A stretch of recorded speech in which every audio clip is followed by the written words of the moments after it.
শিৱসাগৰত অনুসূচিত জাতিৰ বিভিন্ন সংগঠনৰ সংবাদমেল অনুসূচিত জাতি ছাত্ৰ সন্থা কৈৱৰ্ত ছাত্ৰ সন্থা কৈৱৰ্ত যুৱ ছাত্ৰ সন্মিলন অনুসূচিত জাতি মহিলা সমিতি অনুসূচিত জাতি যুৱ ছাত্ৰ পৰিষদ আৰু অনুসূচিত জাতি পৰিষদৰ সংবাদমেল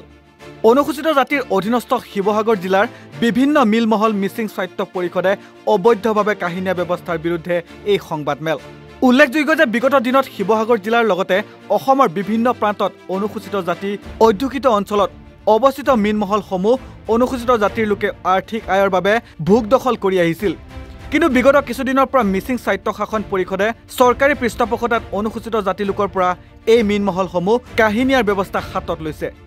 শিৱসাগৰ জিলাৰ বিভিন্ন প্ৰান্তত অৱস্থিত বিভিন্ন চৰকাৰী মিলমহল অতীজৰে পৰা অনুসূচিত জাতিৰ দখলত আছিল ব্ৰহ্মপুত্ৰ প্ৰথম খণ্ড দ্বিতীয় খণ্ড মিলমহল গতনা মিলমহল দৰিকা মিলমহল আদিকে কৰি জিলাখনৰ বিভিন্ন মিলমহল চৰকাৰী চক্ৰান্তৰে অনুসূচিত জাতি লোকৰ পৰা মিচিং স্বায়ত্ত পৰিষদৰ অধীনলৈ নিয়াৰ ব্যৱস্থা কৰা হৈছে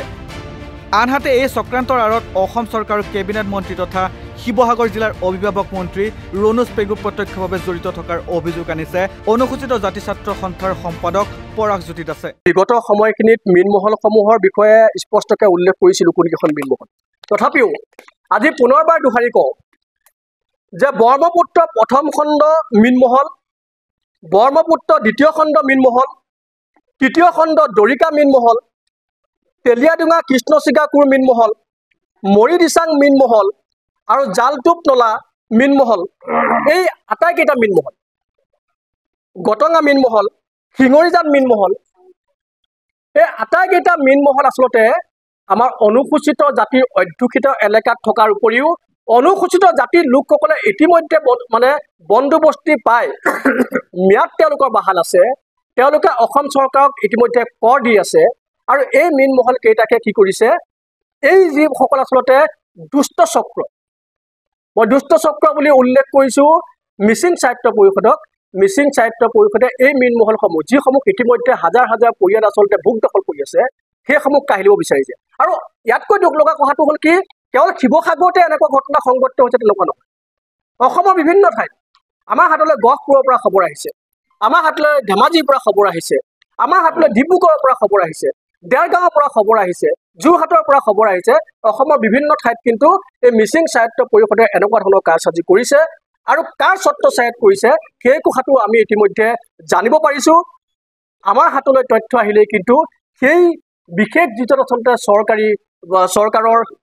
সন্মানীয় মন্ত্ৰী তেওঁৰ বিৰুদ্ধেও কিন্তু আমি বৃহৎ প্ৰতিবাদী কাৰ্যসূচী গ্ৰহণ কৰিবলৈ পাইছোঁ সেইদৰে কৈৱৰ্ত ছাত্ৰ সন্থাৰ নেতা বিজয় ৰবি কাশ্যপে একাংশ লোকৰ প্ৰৰোচনাত মিচিং স্বায়ত্তশাসন পৰিষদে অনুসূচিত জাতিৰ আয়ৰ পথ কাহিনীয়া কাৰ্যক তীব্ৰ সমালোচনা কৰে এই প্ৰৰোচনাক কেৱল ভোটৰ স্বাৰ্থত চৰকাৰে অসম চৰকাৰে সাৰ পানী দি অহা বুলি উল্লেখ কৰি ইয়াৰ উচিত সমাধান নহ'লে আগন্তুক সময়ত মিচিং স্বায়ত্তশাসন পৰিষদৰ সৈতে এক মুকলি সংঘাতৰ সূত্ৰপাত হ'ব বুলিও তেওঁ সম্ভাৱনা ব্যক্ত কৰে বিষয়ে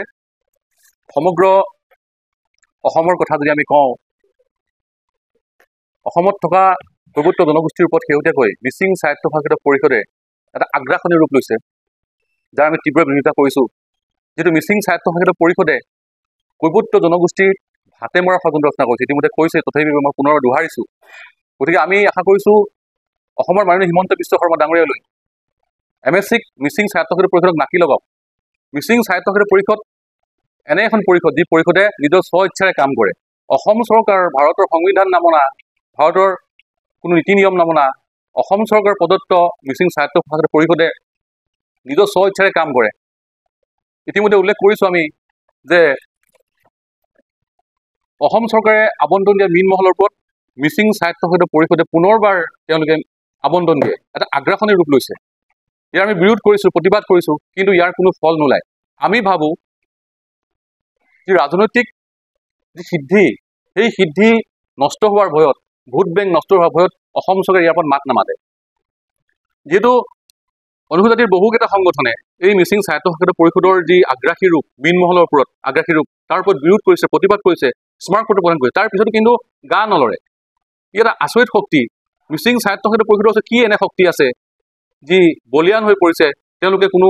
কথা নামানে গতিকে আমি আশা কৰিছোঁ আহি থকা দিনবোৰত হিমন্ত বিশ্ব শৰ্মা চৰকাৰে এই মিচিং স্বায়ত্তশাসিত পৰিষদৰ ওপৰত বিহিত ব্যৱস্থা লওক আমাৰ এই যিটো কৈৱৰ্ত জনগোষ্ঠীৰ যি ভাতে মৰা ষড়যন্ত্ৰ সেই ষড়যন্ত্ৰৰ পৰা ৰক্ষা কৰিবৰ কাৰণে আমি আহ্বান জনাইছোঁ অতি দুৰ্ভাগ্যজনক বিষয় আমি অকল শিৱসাগৰ নহয় ডিব্ৰুগড় জিলাৰ বহুকেইখন মীন মহলৰ ওপৰত এই যি মিচিং স্বায়ত্তশাসিত পৰিষদৰ তেওঁলোকৰ যি পৰিসীমা সেই পৰিসীমা পাৰ হৈ আহি তেওঁলোকে পুনৰ তেওঁলোকৰ পৰিষদৰ তেওঁলোকে আবণ্টন দিছে মীন মহলৰ ওপৰত এটা গোষ্ঠীগত সংঘৰ্ষ লগাৰ সম্ভাৱনা আছে আমি এই সংবাদৰ জৰিয়তে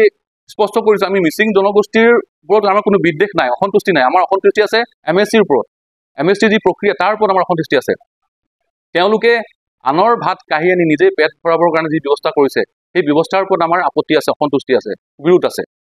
গতিকে আমি এই সংবাদৰ জৰিয়তে স্পষ্ট কৰি দিছোঁ যে মিচিং জনগোষ্ঠীৰ ওপৰত আমাৰ কোনো ক্ষোভ নাই আক্ষেপ নাই কোনো বিদ্বেষ নাই বিদ্বেষ আছে আমাৰ এই স্বায়ত্তশাসিত পৰিষদৰ ওপৰত যিমান দূৰ পৰা যায় এই মিচিং স্বায়ত্তশাসিত পৰিষদে জন্মলগ্নৰ পৰাই এক আগ্ৰাসনী ৰূপ লৈ আহিছে মীন মহলৰ ওপৰত বহুকেইখন মীন মহলৰ ওপৰত তেওঁলোকে বাৰে বাৰে তেওঁলোকে ক্ষমতা প্ৰয়োগ কৰে যি ক্ষমতা অসম চৰকাৰে প্ৰদত্ত কৰা ভাৰতৰ সংবিধানে প্ৰদত্ত কৰা তাৰ পিছতো কোনো তেওঁলোকে অসম চৰকাৰে যি নিৰ্দেশ জাৰি কৰে তেওঁলোকৰ পৰিসীমা ভেদ নকৰিবলৈ তেওঁলোকে নামানে আজি সংবাদমেলত অনুসূচিত জাতি লোকৰ অধীনত থকা মীন মহলসমূহ অনতিপলমে মিচিং স্বায়ত্তশাসন পৰিষদৰ পৰা আঁতৰাই নানিলে এক জংগী আন্দোলন গঢ়ি তোলাৰ ভাবুকি দিছে আনহাতে এনে ভাতে মৰা কাৰ্যৰ ফলত যদি আগন্তুক সময়ত মিচিং স্বায়ত্তশাসন পৰিষদৰ সৈতে অনুসূচিত জাতি লোকৰ মুকলি সংঘাত হয় তেন্তে ইয়াৰ বাবে অসম চৰকাৰ দায়ী হ'ব বুলিও সকীয়াই দিয়ে আৰু ইয়াৰ লগতে আমি অসম চৰকাৰকো সকীয়াই দিছোঁ আমি জিলা প্ৰশাসনকো সকীয়াই দিছোঁ যে আমাৰ যিসমূহ আচলতে সম্পদ আমাৰ যিসমূহ অধিকাৰ এই অধিকাৰসমূহ কাঢ়ি নিয়াৰ ষড়যন্ত্ৰ বা এই অধিকাৰসমূহ কাঢ়ি নিয়াৰ যি কাৰসাজি সেইবোৰ আপোনালোকে বন্ধ কৰক বা বাধা আৰোপ কৰক অন্যথা কিন্তু আমি মনে মনে বহি নাথাকোঁ ইয়াৰ বিৰুদ্ধে তীব্ৰ আন্দোলন হ'ব ভয়ংকৰ আন্দোলন হ'ব যিকোনো পৰ্যায়ৰ আন্দোলনৰ কাৰণে জিলা প্ৰশাসন চৰকাৰ সাজু থাকিব লাগিব আৰু ইয়াৰ বাবে কিন্তু আমাৰ দল সংগঠনসমূহক জগৰীয়া কৰিলে নহ'ব কাৰণ বাৰে বাৰে আমি কিন্তু আপোনালোকক আহ্বান জনাইছোঁ আমি আপোনালোকক অনুৰোধ জনাই আহিছোঁ আৰু এই অনুৰোধ এই আহ্বানক আপোনালোকে এতিয়ালৈকে গুৰুত্ব সহকাৰে লোৱা নাই কাৰণে আমি আজি এনেদৰে সংবাদমেল আয়োজন কৰি সংবাদ মাধ্যমৰ জৰিয়তে আপোনালোকক সকীয়াই দিব বিচাৰিছোঁ শিৱসাগৰৰ পৰা পাৰ্শ্বজ্যোতি গগৈৰ প্ৰতিবেদন নৰ্থ ইষ্ট নাও